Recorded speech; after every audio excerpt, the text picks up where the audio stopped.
All right. Hey, everybody. Welcome back to another MSP Live Chat brought to you by Ninja RMM. I am one of your hosts, Jonathan Crow, Director of Content Community here at Ninja. And I've got with me Tom Watson. Tom's our Channel Chief Advisor. Hi, everyone. Jonathan, I think you've got a filter on. Yeah, okay. We're seeing a cat over here. Okay. Let me try. Hold on. I know there's some cat fans. I'm prepared to go through with it. Oh.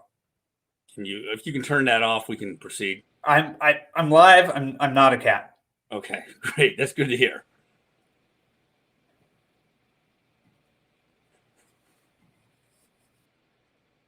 Oh, he's back. He's coming back. Oh, wow. Okay. Topical. Okay. I hope everybody has actually seen that and that makes sense to people. If not, then welcome to the show. So welcome back, everybody. It's great to see familiar faces already. Kristen, great to see you back as always. And Taylor, of course, we got some Ninja people on as well. Daniel, hey, what's up?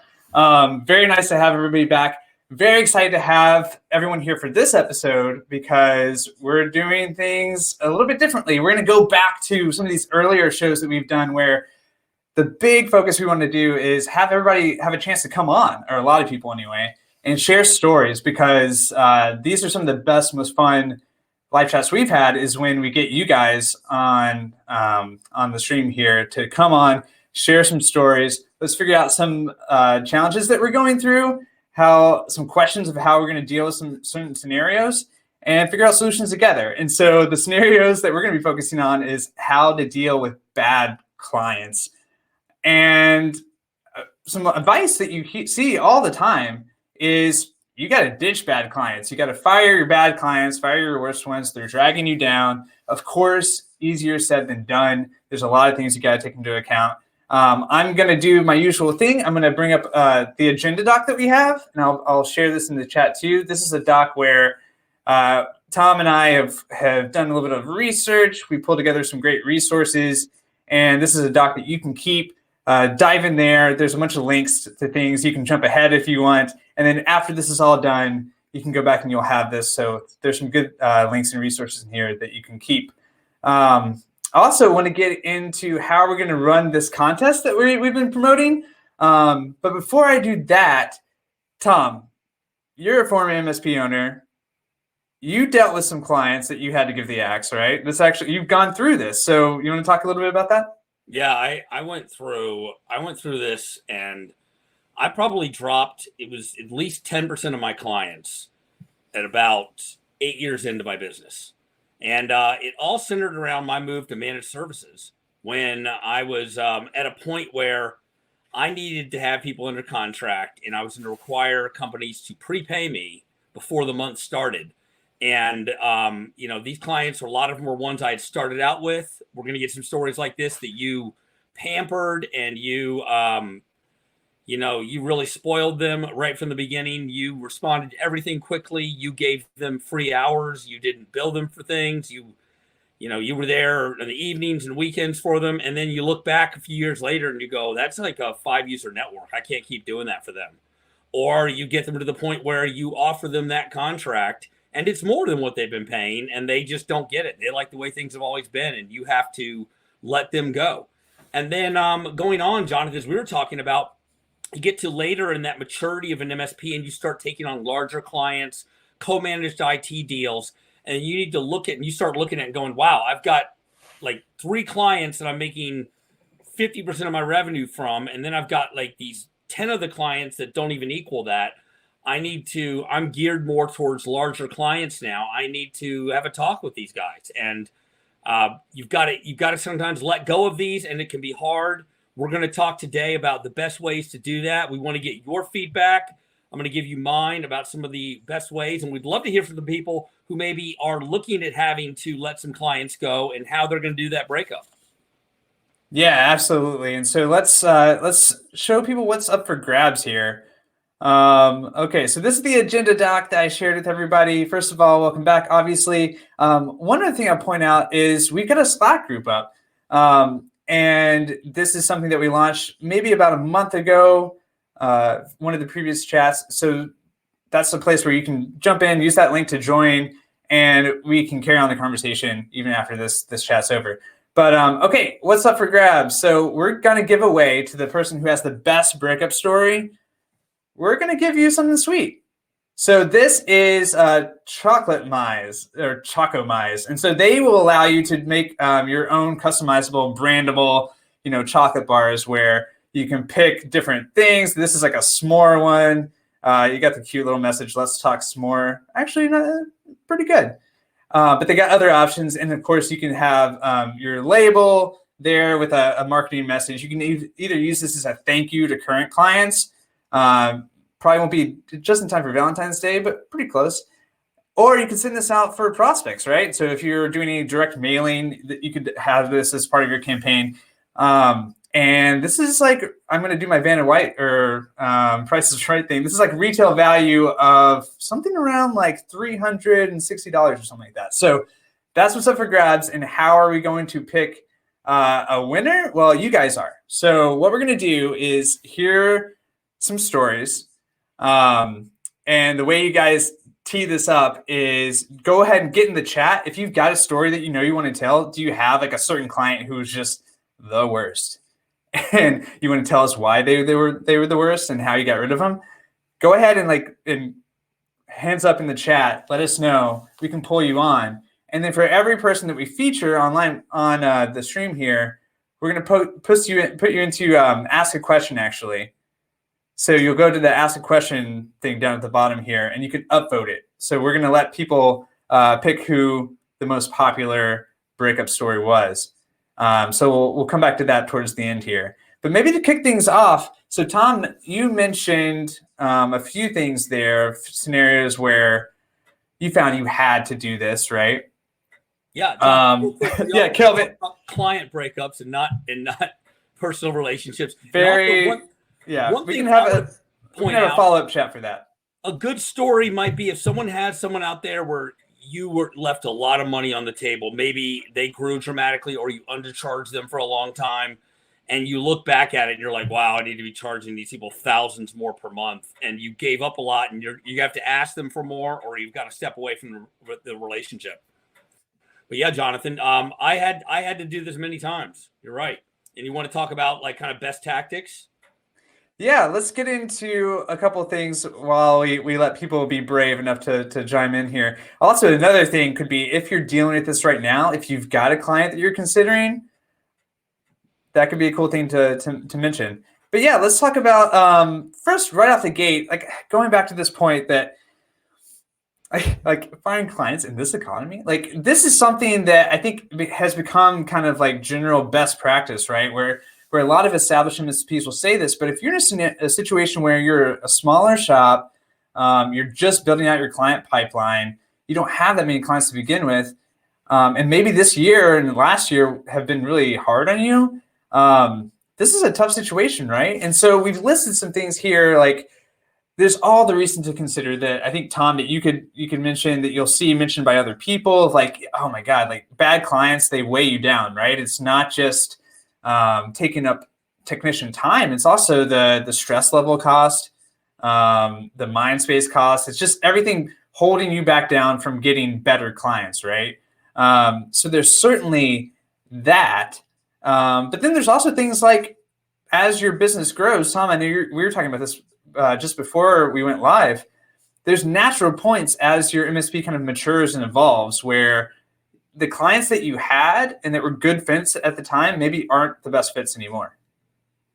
Yeah, absolutely. I mean, one of the things that I often looked at was how much administrative time was a client chewing up with my company. You would just get some clients, usually small ones, where they seem to put in an inordinately large amount of tickets. They seemed to call a great deal. They needed a lot more hand holding. And you looked at it, and it wasn't those technician costs as much was the administrative costs, or they didn't pay their bills on time, or you're chasing them around. I don't need to tell anyone this on here that you've got clients that you're chasing around for money and the amount of time that takes. And yeah, so we're talking, I see some good points in here about red flags. The red flags to me are, do they pay their bills on time? Ideally prepaid before the month starts if you're under managed services. If you're sending them a break fix invoice, are they paying that within the amount of time, like net 30 or whatever you have for terms? Do you have to contact them repeatedly? Are they running over their hours if they're on a managed service agreement? Are they running over them continually? Are they getting to a point where profitability on them is nil or negative even? I know it's hard to admit, but we all as MSP owners have had clients out there where we do the math on it and we just can't even believe we're doing business with these people because we're actually losing money in some cases. Yeah, absolutely. I mean, we've got great points here. I like the comment, embezzling is is a red flag. Yes. Illegal behaviors. I mean, we hear in the lead up to this privately, I had a few folks reach out and a couple who said they couldn't make the call here, but just wanted to share, like, I mean, everyone's got clients that, I mean, as an MSP, you just see things. And a lot of people are just running crazy operations, and you being attached to that and having potential liability for things, it's just not a good situation to be in. Yeah, that's a good point, Jonathan, especially when you see like security practices that you have warned them about vulnerabilities. I had clients that would get on their own servers and even firewalls and open things up and do things that threatened our ability to run their network and their security. So there's a lot of different ways this goes down. I'm curious to see if anyone's got something where they have one of these that's really had a problem and they've had to shut them down. Yeah, I've asked Graham if he wants to come on. Maybe not talking about the potential murderers, but basically, here's what getting combative about how much they know about IT. So this is something too. So we called this out in one of the deal breakers. So yes, there's obviously the blatant stuff of like people are just crazy and abusive towards to you, the owner, your technicians. Obviously, that's a big red flag and a line that once crossed, I mean, that's not going to go anywhere good. But then there's this other one, no respect for your expertise. The types of clients who are, like Graham's pointing out, who are going to be fighting with you about what is actually the recommendation. Maybe they don't trust your expertise. What have they hired you for, right? Like, are they actually going to listen to you? Or are you going to find yourself constantly having to defend your recommendations, defend your price, all of that? In the end, I mean, it's one of those things where you have to look at it and it's like, is this really, really worth it? Jonathan, yeah, I mean, I mentioned kind of at the beginning, my big stumbling block with this, and when I really had to start cutting clients was when I'm into managed services. And I came up with the idea, one, that I was going to offer a suite of services, my own stack, that everyone under contract had to have the same stack, that they needed to understand the proactive approach to IT. And that the big one for me was I needed to be prepaid before the month started. And this was pivotal to my business. I know not everyone does that, but it allowed, when I sold my MSP, it allowed me, I mean, I had offers immediately and sold it within a month because all of my cash flow was at the beginning of the month. And if clients didn't want to buy into that and they didn't want to understand a proactive approach to IT, where I wasn't responding to everything, but rather we were doing things to make it so that we could respond to problems or that we knew about them before the client contacted us, then I had to let them go. And a lot of times these were money conversations because I would look at their invoices and I needed to charge more to give them that proactive approach. And they couldn't grasp the idea that I was going to charge them more than I had in the past couple of years on average per month. So at that point, it became a discussion of, if you don't get it, I've got to let you go. We've got a couple folks in here, Dan and Alex, live chat veterans. If either of you guys wants to come on and talk a little bit more about your stories, both sound pretty great. So just let me know in the chat. We can pull you guys on. It'd be great to hear about that. And then once we talk about this, I mean, the next logical step is actually, how do you do this, right? Like, how do you actually do the breakup? And there's some conflicting things I've seen online about how people choose to go about this. So I want to get into that. But before I do, I'm going to pick on Alex a little bit. Alex, you want to come on, buddy? Oh, yeah. We know Alex wants to come on. He's got something good for us. Here, I'll go ahead and invite you on. And while we're waiting for you, I will pull up. There we go. All right, Alex, I've invited you, sir. Oh, there you go, Alex. I like Alex's. He's points for styles. But yeah, okay. So while we're doing that, I wanted to draw attention. We've launched a couple of polls too, and so at first I see that a lot of people on here, the vast majority, have had to fire a client. So we want to hear about that. And then second, this is a big one, right? So which approach is better? Because this is something I've seen people recommend, and I'm wondering whether this comes from like this makes financial sense and this is a good business decision, or this is just kind of like kicking the can down the road and avoiding like having a confrontation. But I've seen people suggest like, okay, one way you can handle this is by having either a pain in the ass tax or like raise their rates to an obscene amount. Like have it be F it money. I think some people have referred to this as like, if we're going to have this client and have to deal with this situation, we're going to charge them an outrageous amount. And either they'll back away that way, or they'll be like, okay, let's do it. And then you'll at least be making it worthwhile to you. And Tom, I know you have thoughts on that. Yeah, I mean, that's a possibility. I have definitely charged what I call a pain in the ass tax going into a client. Like I handled, and I'm sure Alex, we were in the same area, Alex and I had DC lobbying firms, and these guys were unbelievable to deal with. And so I would charge often 30 to 50% more, but they didn't care. They made so much money. But on the way out, I never did that. I was able to leave every client I fired with under very good circumstances, still friendly, and generally refer them to someone else, be very good in the handoff of documentation. And it wasn't a problem because I didn't want someone to leave and had something really bad to say about me. And my concern about just upping the price to some ridiculous amount is that person's going to talk and say, and maybe talk about how you did that or perceive it a certain way. So I would generally not go in that direction. I'm curious to hear how Alex handled it, and knowing that, like I said, we're in the same area. I think we ran into some of the same situations with firing clients. Yeah, we dealt with some of that too. It's one of the things you deal with, right? I was telling the story about my collections guy in chat, and I was telling about the doctor in chat. We had a collections guy who was just mean to everybody. I started to type that one into chat. He was just mean to everybody. He'd yell at me. He called and yelled at my team.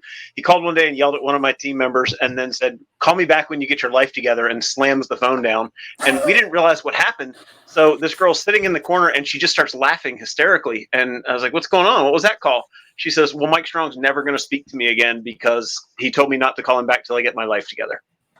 And we just kind of laughed because she was the one with the, she was just the one that always had a mess of problems coming around behind her. But it was funny, but the guy was a jerk. At some point, we just had to go sit down with the guy and go, "Hey, look, we don't let anybody talk to our people that way. It's time for you to go somewhere else." And they're tough conversations, especially depending on where you are in your MSP, right? The younger MSPs who are just getting started probably have to put up with more of this than the guys who have a more mature business and can afford to say no. And how do you do the breakup when that does happen? What's that conversation look like? And also, is it just over email? Is it over text? Oh God, no. God, no. See, my problem is I will take your beating until I've just absolutely had enough. And at that point, we're going to have a really uncomfortable conversation. Like I let you push me to my breaking point instead of dealing with it early. So I take a little bit too much of it, and then I've always been on the bad side of it, where it's like, it's just time for you to go, buddy.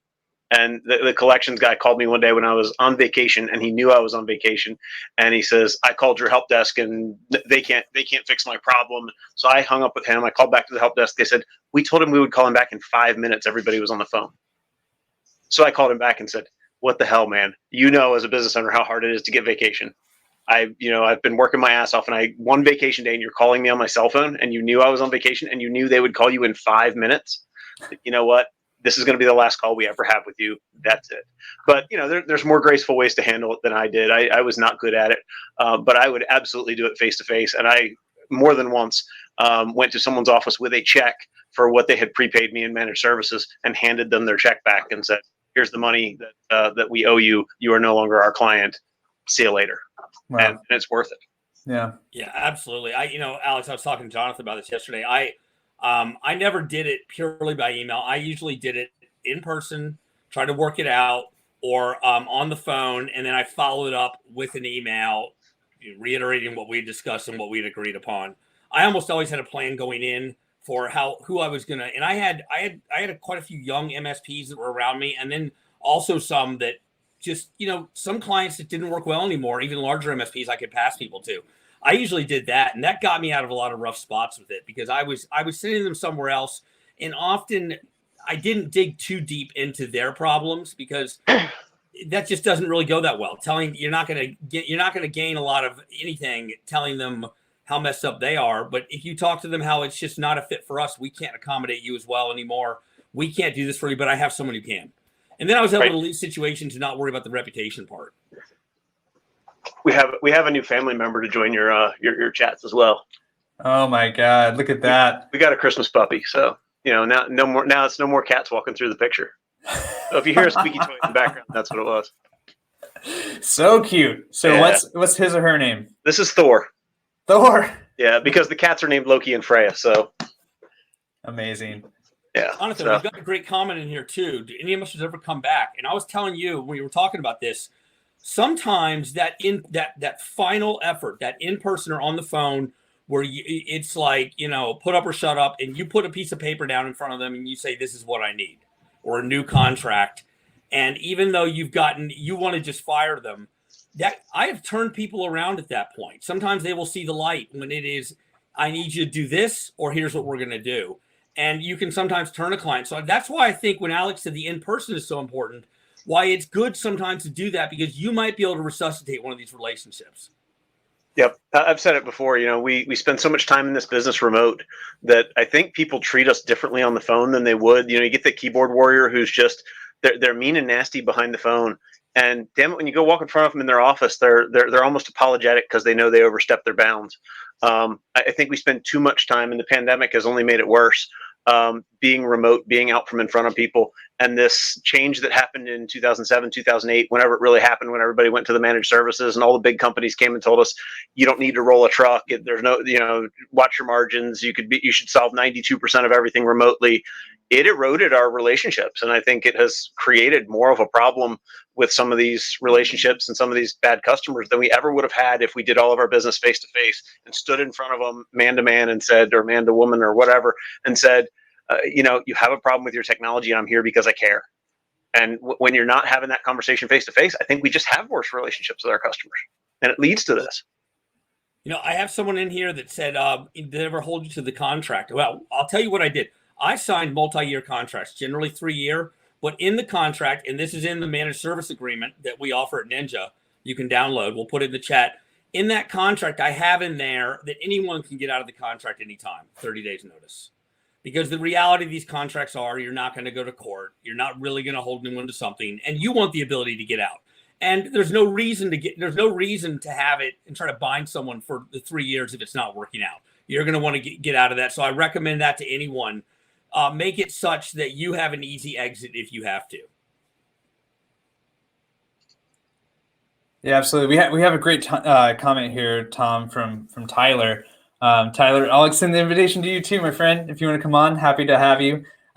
He says we've had to have a potentially relationship-ending conversation with the client due to delay in replacing legacy infrastructure, which caused issues everywhere, and also a high volume of support tickets. Kind of going back to that, not listening to recommendations, and it not just impacting them, it's impacting you, right? Did you deal with anything like that, Tom? Yeah, absolutely. Well, my big thing is contract-wise, I want to make sure they have hardware that is not over a certain age. And then I also put in there that if it has, if we deem that it no longer is usable, that it needs to be replaced, or you're violating the contract. I put it in my terms and conditions. It's very important to me that people have equipment that's not creating the tickets at a rate that's unacceptable. And I'm sure, Alex, you run into this too. What was your kind of policy on that, on legacy equipment? We wrote legacy equipment into our contract. You were not allowed to own a piece of equipment older than 60 months. if we had a customer who's going to keep a server longer than that, we'd write them an exclusion. We'd write them an addendum that allowed them to keep it as long as they kept it under warranty or something like that. Yeah. But if a customer called me with a piece of equipment that was 61 days or 61 months old and said my computer runs slow, my engineers would say yes, it does. Click, and that was the end of the call. I mean, we just don't play that game. You cannot run a business and allow folks to do that. The more mature you get, the more problems that's going to cause you. Yeah, that was the same thing with me. I would have generally 4 years max on a PC workstation level, 5 years on a server, but then I would write an exclusion to them because I knew that Dell would add another couple years onto server agreements on their warranties where you can bump up to 7. It might be different now, but I used to sometimes take those, but I would first evaluate the hardware, but I would have that all in there so I could come back on it. I generally required almost all cases coming in the door, new routers and firewalls, right off the bat, unless it was something they had just purchased. But I definitely wanted to make sure that we weren't subject to someone who had these things where like, oh, we only use that computer for shipping. And next thing you know, this thing is creating a ton of tickets or getting infected all the time. I was very strict on what legacy hardware I would allow. Oh, hey, we got Tyler on. Tyler, thanks for taking the invite. Sure, no problem. Yeah, how's it going? You got a friend, actually, before you dive in, we got a friend back behind you too. Yeah, I've got 4, and apologies for the messy office. I have 2 young kiddos as well, so it's a little bit hard to keep things straight sometimes. No apologies at all. But yeah, so this is a longtime client, and they're actually still a client to this day. They're with us probably from almost the beginning, and they do manufacturing, so they were dealing with equipment where, a lot of their stuff was dependent on this legacy infrastructure, because they had a lot of technical debt, right? It all rolls back to the equipment they're using and how that's being operated and controlled. So they were delaying this as long as possible because of not wanting to spend millions of dollars to replace their other equipment. And it got to the point where we just had to have the conversation and say, hey, look, all these issues you're having are because you're trying to improve certain parts of your business, right? But you're having this lagging stuff behind where it's just this snowball effect. And it caused a lot of frustration internally for us because, we knew what the fix was, right? But it was a client that just kind of refused to spend that money. So it was that type of conversation where we said, we can't support this any longer. And what did they, and so you say that they're now currently still a client. So they eventually did go with that recommendation. They saw the light. Yeah. So they did make a change. Even with that change, they drew that out as long as they could. So it was a pretty long transition, but they did finally, make that change and improve that. So they are still a client to this day. It's interesting, when you were looking at them and kind of identify them as like, okay, this is a real issue. How did you see that? Was it more just like a anecdotal thing of like you or other technicians were complaining about it, or were you looking at some metrics and seeing that like these guys are taking up a ton of tickets in just a ton of time, or how did you identify it as like, this is a real issue we got to talk about? Yeah, so it was more just seeing it happen so many times. So our technical account managers, would see this happen over and over again, and with the different meetings, we try to have like biannual meetings with the client to look at everything as a whole, or do this as often as possible. So seeing that consistently, and then just seeing the volume of tickets from that specific issue, from that infrastructure, it was pretty obvious. It wasn't anything we had to really go hunt for. And we had many an internal conversation about it just because of the technician frustrations, frustrations for folks in the sales end. Pretty much everybody in the company was aware of it, but. Have you had other clients so this one, they were able to come back from the ledge. They're still clients to this day. They're paying you. That's great. Anybody that you have had to let go? Yeah. Mainly around the disrespect topic. So I've had to have conversations with clients where like, hey, you can't refer to our technicians that way. Like you can't have that type of conversation. We actually had one guy, our technician ended up feeling like he needed to put a table in between himself and the business owner because he felt almost physically threatened based off of that owner's attitude. Wow. So, and they were in a really high stress situation. They actually had they were an unmanaged client, and this was several years ago, but they had a ransomware incident, and this business owner was just like any business owner in that situation, hair on fire, need to get back up and running. And when I approached him about it, oddly enough, his response to me was, well, I just felt like I was trying to get the best out of the technician. I was trying to just push them, to get the best out of them. And I had to have a conversation and say, you don't need to do that. We're working as fast as we can. We're going to do that without you feeling like you have to almost like threaten people. So interesting conversation, but yeah. Yeah, it's interesting because the difference between those two scenarios, we kind of go back to that deal breaker list, right? Of the abusive stuff and the stuff that just crosses that kind of line seems so much more of a difficult thing to walk back from versus something where it's like, okay, let's at least come up with a plan where we can help you move towards buying new equipment and doing things that way. It sounds like a different type of scenario. Yeah, absolutely. It also goes to Kelvin's point where going back to the raising people's rates, and having like the effort charge. What that doesn't address is exactly what you were just describing, whereas, okay, maybe now you're making more money as an owner, but then what are your technicians going to think when like they still have to be the ones putting up with a client like that? So it sounds like, maybe not always the best solution. But yeah, well, Tyler, thank you so much for coming on with that. I really appreciate it. Yeah, absolutely. Thank you. Yeah. I think James' point bears a conversation just around, what do you do with that client who won't pay? Yeah, absolutely. That's just worth a conversation for those who aren't really following the chat that carefully.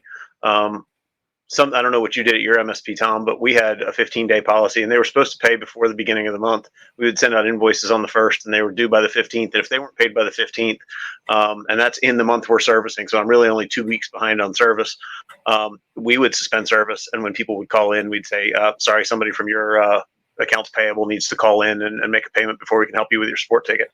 And that kills off non-payment like that.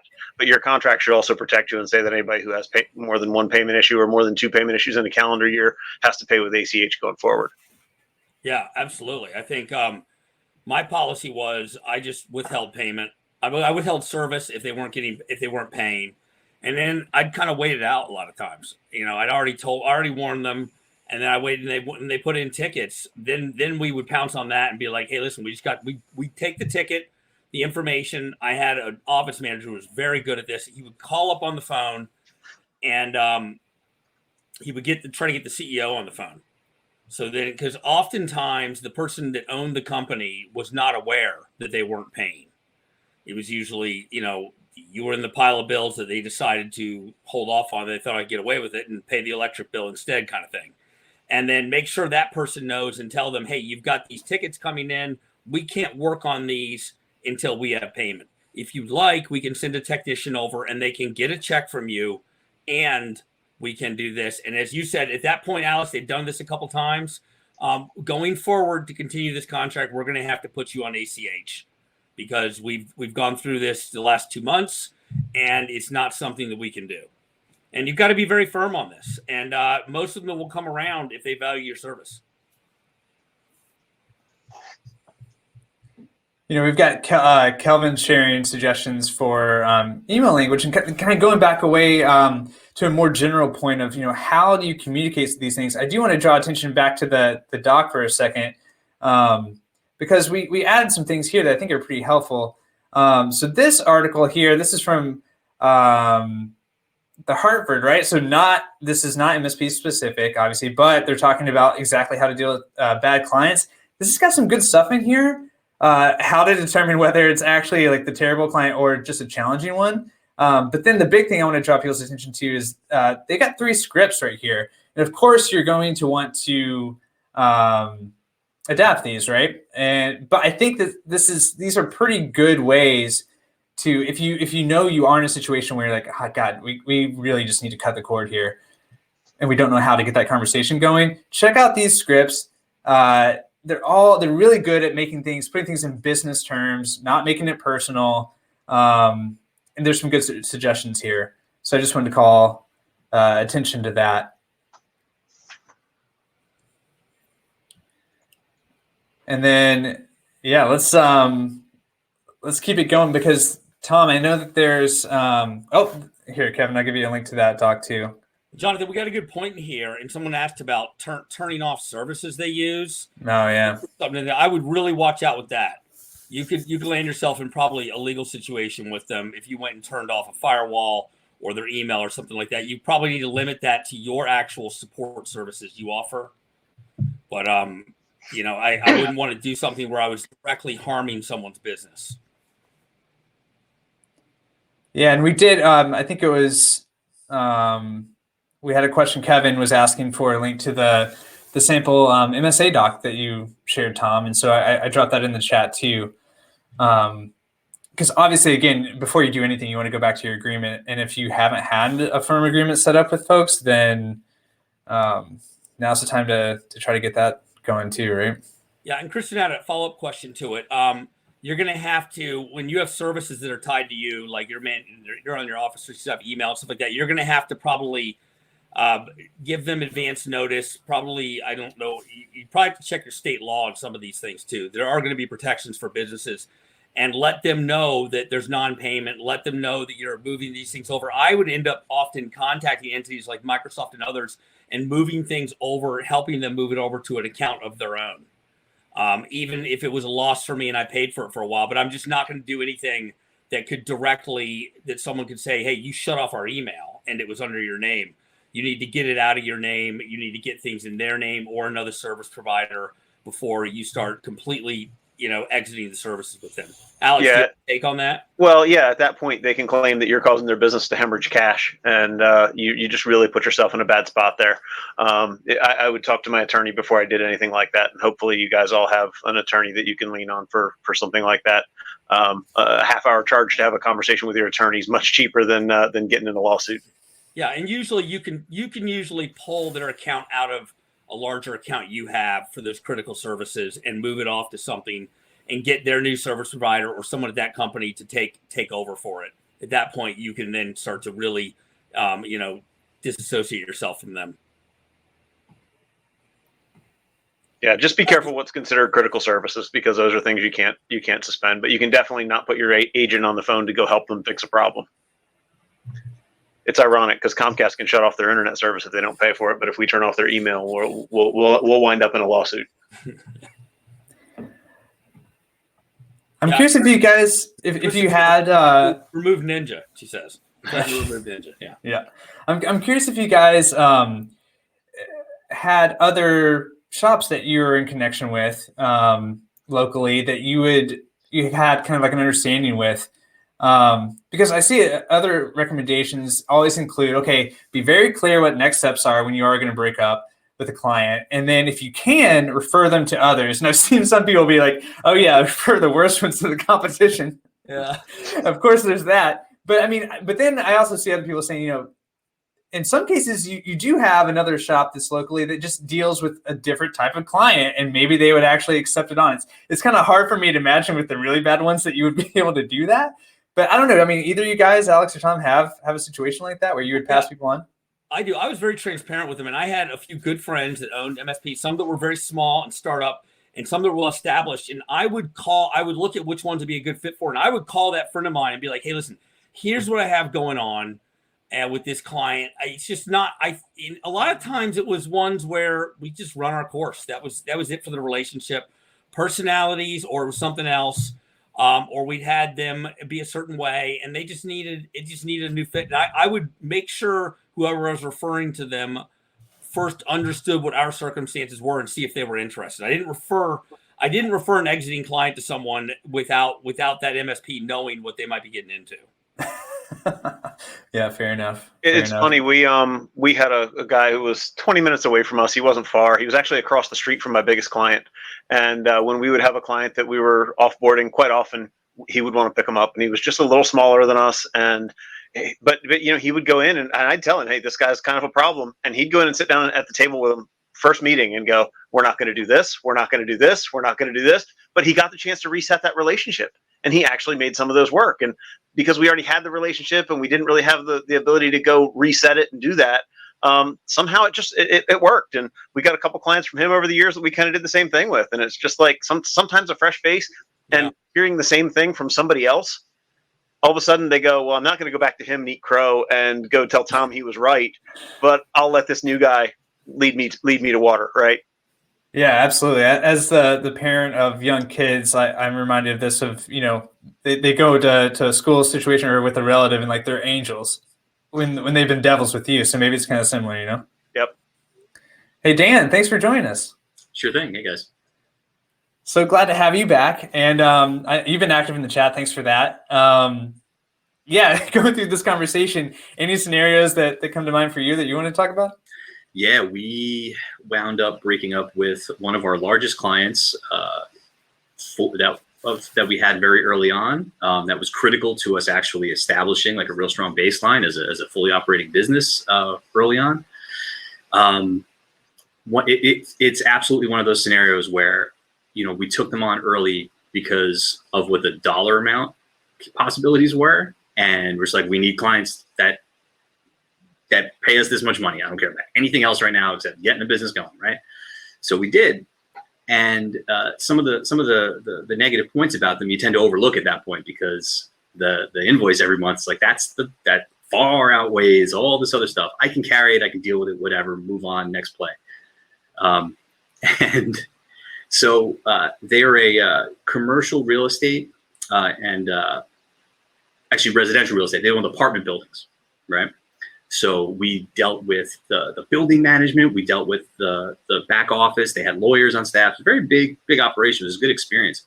However, it was the most toxic and poisonous environment for a human being to work in that I have ever come across. And as we started to grow, any one of our team members would go there and be like, we talk to people and they're all very nice, but then all of a sudden it's like the warden comes through and they stiffen up and their tone changes and, it's just a really weird environment. And then there's like everyone talk behind each other's back and they were backstabbing and we would get information on a ticket that would then someone else would chime in and say, no, that's not true. That's not what I said. I told you. Almost like somebody they're like airing out their dirty personal laundry in a service ticket back and forth. Just like, we don't need any of this. And it got to the point where we were having issues with our primary technical contact there, where he was doing it to us, saying, you didn't do this, why isn't this working, etc., and listing all these things that he was responsible for, intentionally siloed us from it. And so did the management. They said, look, we want our guy to do this, we want you to do that. And I said, that's fine. But then they started trying to put the accountability for his responsibilities on us. And then just reaming us out for it. So over time, my team was like, you know what? I hate going there. Everyone, we just don't want to be there. It's so negative. It's just, ugh. And we deal with it. But then it got to the point where I had a conversation with the owner and I explained, like, this is happening. Like, let's nip this in the bud because it's not helping anybody. And okay, no problem. The team's gonna do what they're gonna do. Don't worry about it. I'm running this. Sorry. And then it like fast track fell downhill. So I started writing that long email every day, and I never sent it. And I wrote it and I'd erase it, and I write it and I erase it. It's like having it's like winning a shower argument, kind of. You just keep going on it and going on it and going on it. And I must have had this thing for like almost 2 months of that breakup email. And we finally got to a point where it's like Thursday. And I'm like, I'm sending this thing tomorrow. That's it. Last straw. I'm tired of these people talking bad about my team, saying we did things we didn't do. And that's it. I'll eat the money and I'll figure it out. And the day I was about to hit send, I got an email from the CEO of that company that said, consider this 30 days notice. We're done with you guys. It's like, fantastic. I probably still have an email or two like that in my mailbox at my old MSP. Yeah. Like there's probably still a draft like that floating around. Same example. Like I would put it off and put it off and put it off and go, they're not quite that bad. They're not quite that bad. And, but by the time they finally pushed me over the edge, it was like, get the out of here. I have nothing left to say. But exactly to your point, like it depends on the maturity of your business. Early on, you want that business and you take it to get you off the ground, to pay the bills, to feed your people, and to do that kind of stuff. And the longer you're in business, the more flexible you can be, or the more rigid you can be, I guess, about who you choose to do business with. For sure, and it certainly serves as a great filter or a qualifier to do business with new business, right? You have this great experience and you can kind of see it from a mile away now. And you can know how that's going to play out. So you don't let the money necessarily influence the decision as much as you might when you start. And I guess that goes for any business, but in ours, it's nice to be able to try and identify that stuff in advance. And in hindsight, absolutely one of the best decisions I've ever made. The loss of revenue drove me to get after new revenue even harder. My team was super happy about it. Like there was pressure on us, even in our office, that just kind of relieved a little bit. Like, we didn't have this week some ridiculous call from some ridiculous user for some ridiculous problem that isn't ours, right? And you have fun with it, and you go on. And I'm glad we had the experience as far as the what not to do, know what kind of company to not be. But yeah, addition by subtraction. I mean, in every way possible there. That's interesting, Dan. And I wanted to ask you because I saw a comment from Ralph. He's joking around that, like, or maybe not joking, if you don't sign up a health insurance company unless you want abuse. But I mean, to your point, you saw this as a good learning experience. In terms of spotting that now from a mile away, like what are some of the things you can actually spot now, especially for people who are just building out client lists? Because obviously the best way to break up with someone is at the very beginning. I think at the very beginning of this chat, someone was suggesting that, like, we qualify out people so we don't have to get into these messy situations later. I mean, what were some of the takeaways? Is there anything that's like a red flag for you now? I really noticed how the company, how their employees communicated with one another. There was a very aggressive tone to everybody's voice, almost like everyone treated everybody like each other's assistant, I always pay attention to the culture in an office. Is there a general positive attitude in there? Is everybody miserable? If you walk into a room and it's totally silent and everyone's heads are down, maybe there's an industry where that's exactly what you need, but I don't know what it is. That just general, that tone, the demanding, almost demeaning interactions were just like the giant red flag. Yeah. Yeah, absolutely. Tom or Alex, did you guys have kind of similar things where you just knew? And maybe it goes on, maybe it does, back to Ralph's point too. Maybe there are certain industries or certain types, size of clients or whatever that you figure out over time, like, oh yeah, we're not doing that again. So it looks like we lost Alex. So it's up to you, Tom. Yeah, actually, that's the big thing I'm talking about. I was just talking about it in here too, in the chat, was that as your business, as your MSP progresses through the stages, not every client is a good fit. You're going to have to start looking through your clientele for who should you get rid of. And so it might not be someone who's done something egregious or isn't paying their bill or something like that, but you got to start looking through in profitability. What clients are really profitable for you now? Where is my focus? Am I focused on certain verticals? Am I focused on certain size clients?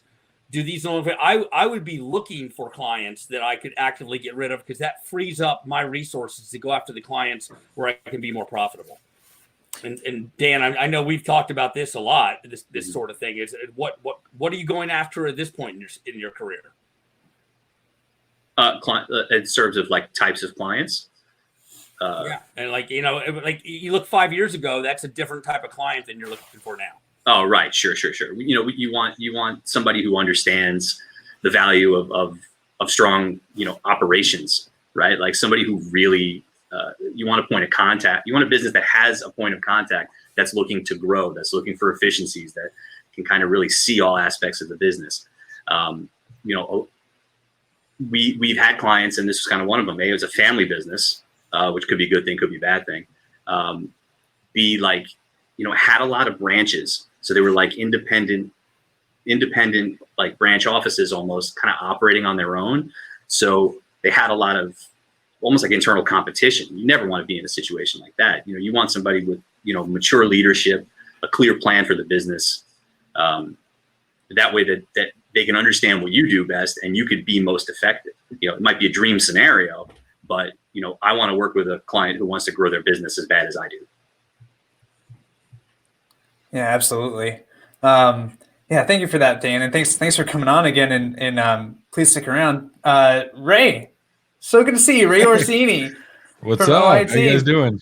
What's going on? Good to see you, sir. And you're already making great comments in the chat. And I'm glad you mentioned this specifically because about a couple of years ago, when I was first joining Ninja, talking with a lot of owners, I was interviewing folks, and I had a great interview with a guy named Ivan who works for an MSP called Sarah, based in the UK.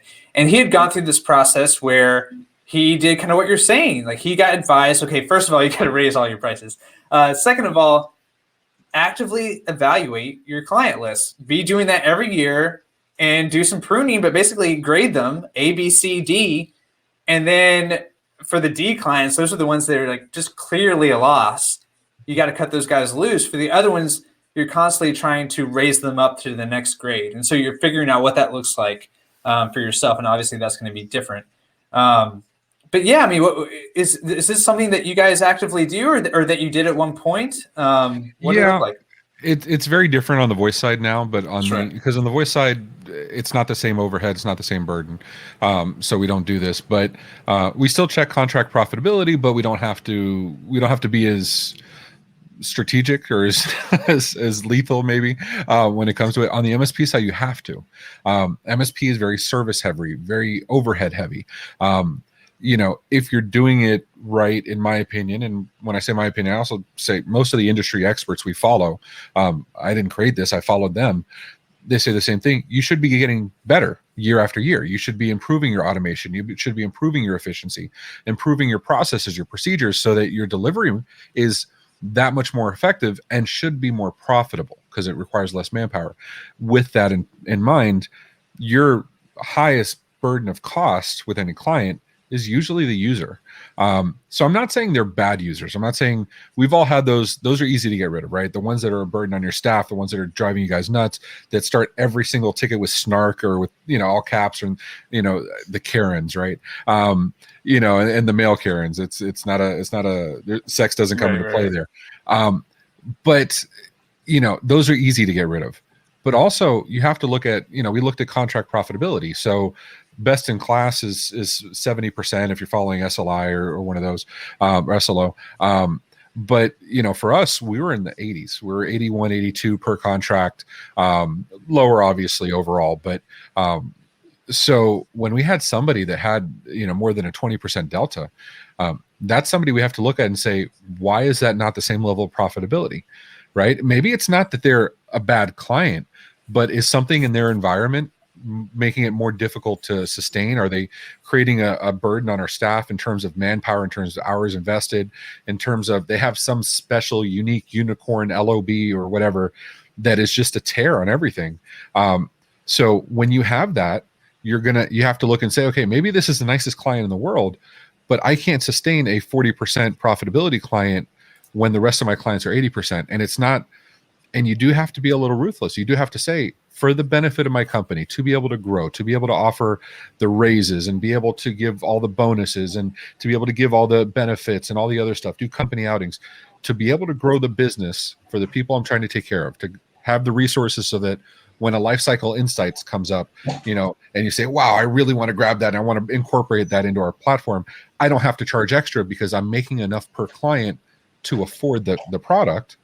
Maybe Lifecycle is a bad example because they're so cheap, but you get what I'm saying, right? If you want to add an Azure P2 or you want to go Microsoft 365 from, Business Premium, to be able to afford those changes in the economy in your stack, you have to have enough profitability to sustain. And that 50% client is going to be a burden against that. So as you evolve year after year, you're going to have to evaluate who are your C clients. Who are the ones that have the lower tier profitability? And you are going to have to be a little ruthless for the greater good, to say, I have to, weed out this chaff just so the rest of the company can thrive and for the benefit of the rest of the clients, so I can continue to do good by them. Yeah. And Ray, I mean, you say being ruthless, but at the same time, I mean, a much different conversation than some of these other scenarios we've been talking about, where it's like, okay, there's bad blood, someone's being abusive, we got to get them out of there. Like, that's a much different conversation, is the one that you're talking about, where it's, hey, we're in different places now, our business model has changed, your needs have changed. That's a different discussion. I just had to do that with the client this past week, and it broke my heart. It really did. I felt like a jerk having the conversation, but there's plenty of legacy services that we've all done that we kind of evolved past, but we kept that client because they weren't really that big of a deal. I have one or two where I used to do on-premise PBX management. Anybody that knows my history, I did a lot of Elastics and 3CX and free PBX and all that stuff. And I did a lot of sales and engineering for AT&T and some of the other guys. So we installed their system in 2011, 2012. And when we have an ongoing monthly backup and we take care of stuff and we have advanced warranty for them, very low cost. I'm talking like $100 a month is what I was charging. And they had to call, and we were doing the ABC because it's February. We're doing the ABC for the year.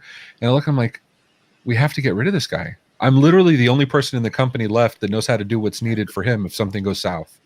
I'm not training my new guys to do this stuff, guys and girls to do this stuff. So I had to have the conversation with him. Look, I love you to death. You're awesome. I will do anything I can do. If I can find a replacement for me, I will. But we can't continue to service you like this.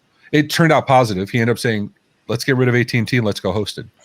So it turned into a positive, but sometimes you have to have those conversations, as cringy as they are, for the betterment of your company. Because I don't want to be in a position where he calls for support and I'm literally the only person that can help him. And, heaven forbid, I'm in a meeting or I'm doing something else and he's without service because nobody can help him.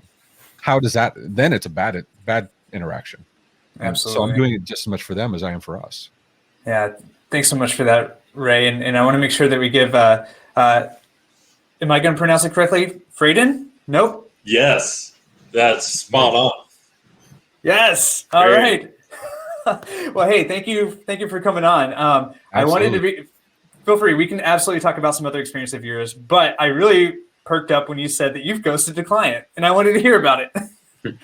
So I've ghosted a prospect. We had a prospect that was looking particularly good. There was a lot of money flowing through the office, and it was a real estate office. And they just made, too many snarky remarks about how IT tends to come in and take over everything, and then they can't install anything on their own machines. And of course, they have compliance issues. And when our initial discovery report, we reported back about the compliance issues, and they just said, whatever, that's not our problem, it's yours now. And we, my partner at the time just said, no, we're not going to touch them. Don't talk to them. Don't respond to them. They need to figure something else out. But that right there is just, that's going to put us in legal trouble. And yeah, absolutely. And this is something I think has come up in previous conversations, but kind of a good thing to ask people. I think Alex, it's too bad he dropped off. He had some suggestions when you're going out and having initial sales calls. The people who are just like bad mouthing the previous, IT situation or MSP, that can be a huge flag, right? Because of what makes you so sure it's going to be different with you. Is that something that rings true with Dan or Ray or Tom? Have you guys found that too? Yeah, I mean, you hear that all the time, right? I mean, most of the time that you walk into a new, not most, but a lot of the time you walk into a new opportunity is because the person before you screwed up, right? Or at least there's the perception that they weren't doing well. So, I feel like I have that conversation every time I engage a new client. So I feel it's really important during that time to never throw anybody under the bus, right? First and foremost, that's the quickest way to find yourself next to them. And B, explore the problem with them. Just really try, whatever they're complaining about, don't like sell yourself on it or sell your company on how you're not going to, take forever to respond, or, you're going to do this better than that. Just really, drive home what you do. Just keep talking about what you guys do. It's like anything else, you don't, if you're dating a new girl, you don't talk about the ex-girlfriend. Well, because it puts them in a bad position, right? Like if I talk about my ex-wife, at the end of the day, I picked her. Like that's my fault. You know what I mean? Like I made that choice. And if you're bad mouthing the outgoing MSP, you're calling into question the judgment of the client. Is that how you want to start off the relationship? No, man. You want to, be positive. So you never talk bad about them. We all like to think we do better than the last person. In tech, there's plenty of egos, myself included, saying, why did they make this knuckleheaded decision? Why did they attach this in GPO instead of do this? We all have our ways of doing it. Just the client doesn't need to be, phrase it in a way, hey, we do things a little bit differently. We're going to do it this way because we like this way of doing it. Never badmouth them. Jonathan, if it's cool, Rachel brought up a question. She asked a follow-up on the transition side. Do I give them next steps? Do I do that? Because that's the other half of the coin, right? If you terminate the relationship, whether it's a good or bad breakup doesn't matter. I always help them with the transition, the knowledge transfer, the next steps, help them, give them what they need to evaluate. If I'm not giving a direct recommendation for someone we're handing off, like our MSP clients, we gave them to existing partners and told the clients why. But if we're making a recommendation or whatever, they have to evaluate someone else. We tell them, these are the things you need to evaluate. These are the things you need to look for to make sure that you're getting a quality vendor. And we absolutely help them in transition. You want the exit experience to be a positive one, because they're going to remember you and for lifetime. And, why not pay it forward a little bit? Why not make the next MSP's life a little easier? Yeah.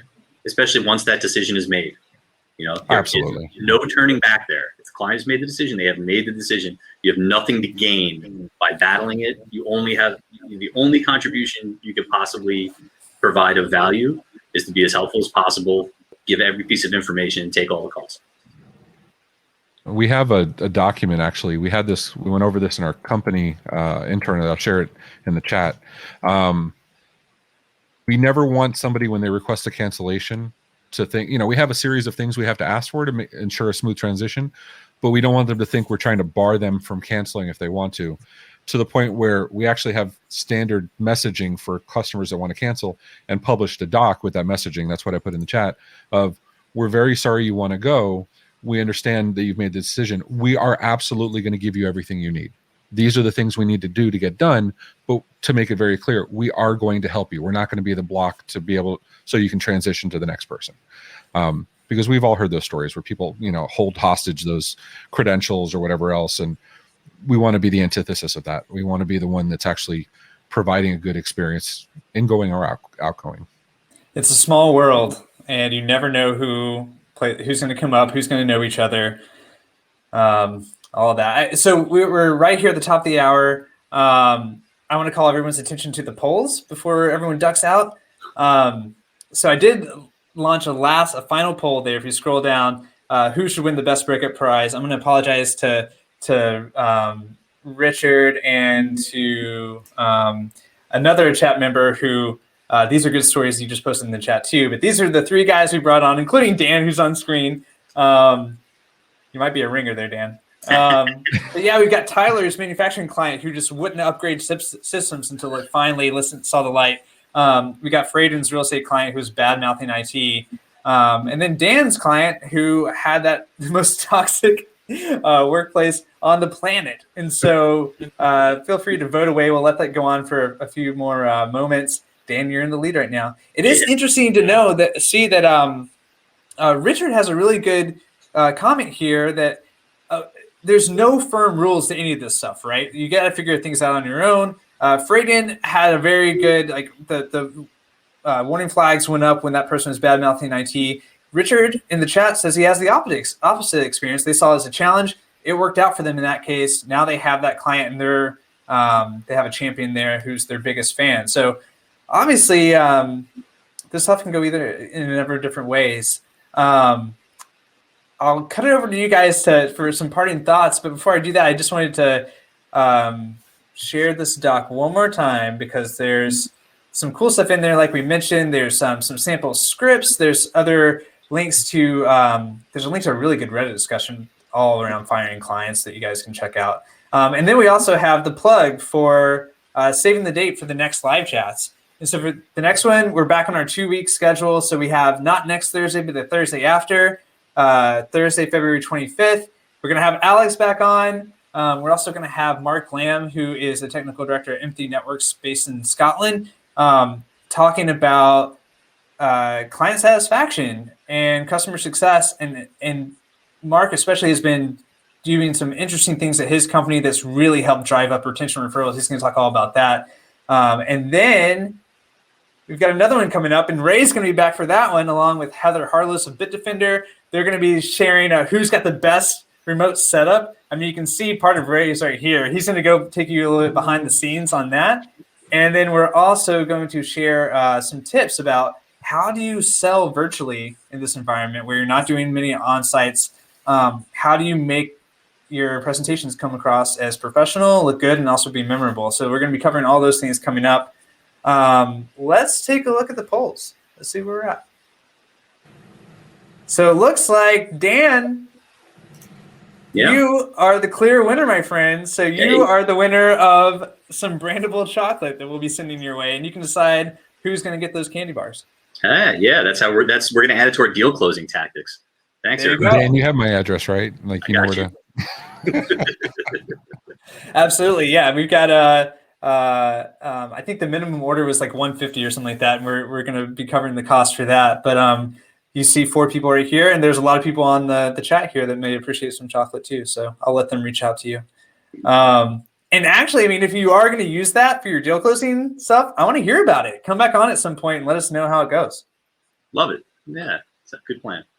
All right, cool. Well, guys, thank you one and all once again. Ray, thank you so much. And I do want to point out one other thing, Ray, while you're on. Okay. I'm trying to make you the focus screen. It's probably going to pop up in a second. But our Thursdays, so Thursdays are great because of MSP Live Chats every other Thursday. They're also great because afterwards, after you've had your day and you're done for the day, you can go to the Tech Bar, which I will drop a link in this for that. But Ray, tell us a little bit about Tech Bar. So yeah, it's funny because I have so much fun doing these, and it didn't work out on purpose. But I messaged Jonathan. I'm like, I want to make sure our schedules don't conflict because we have so much fun doing. And it just so happens to work that a lot of the MSP live chats are on the same Thursday as Tech Bar. So you get some education during the day, and then you go have Tech Bar at night, 6:30 Eastern, 6:30 to 8:30 or thereabouts, depending on how long we go.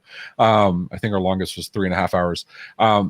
But it's just hanging out with friends. Sean and I will get on. Jonathan has been a guest previously.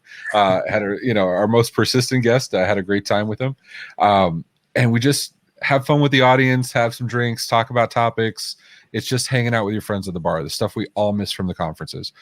So hit us up, youtube.com/OIT VoIP, or if you're on Facebook, following us there, live streamed on both. No registration required, no salesy stuff, just good times with friends.